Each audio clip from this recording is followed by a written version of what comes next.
For boys and girls all over the world, games are an exciting pastime. Here we see a group of young boys playing the Stanley Parable. It's invigorating, promotes teamwork, and for just a few brief minutes helps them forget the nuclear winter that claimed their parents. But young Timmy here has a question about his favorite game. Where did the Stanley Parable come from? Timmy, it's an excellent question. Like all video games, the Stanley Parable was made here in Wyoming.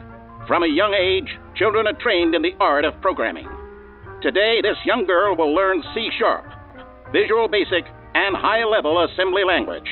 If she fails, she'll be fed to the others. When the children come of age, they are tied together and marched into the center of town, where they will each write a single line of code, and then they die. Twice a day, the King of Wyoming comes to inspect the development and issue a judgment on its progress. Reverse walking. The game has overwhelmingly won his approval. When the game is complete, it's time for production and distribution. Here, a number of witches are turning straw into fiberglass insulation, which the game will be printed on. Witches are hard workers, and they love their jobs, for which they've all volunteered. This one is brimming with joy at the thought of one day getting her child back. And at long last, the Stanley Parable is ready to be shipped out to eager players.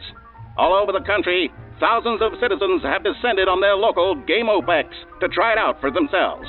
The fervor is palpable.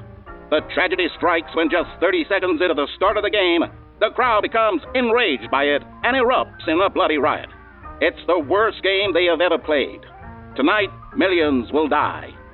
The game's creators are put on trial for their crimes. They've hired a lawyer, but unfortunately, he only speaks Italian. A guilty verdict comes back from the judge, and the creators are imprisoned, then shipped out to a camp to spend the rest of their lives teaching bees how to read.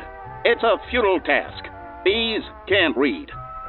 The Stanley Parable is a failure, but perhaps you can learn from their mistakes. That's right, Billy. You too can make a video game, one that might inspire the nation. Well, to be fair, I haven't seen your work. I can't really speculate on your artistic potential. Realistically, your game will probably suck.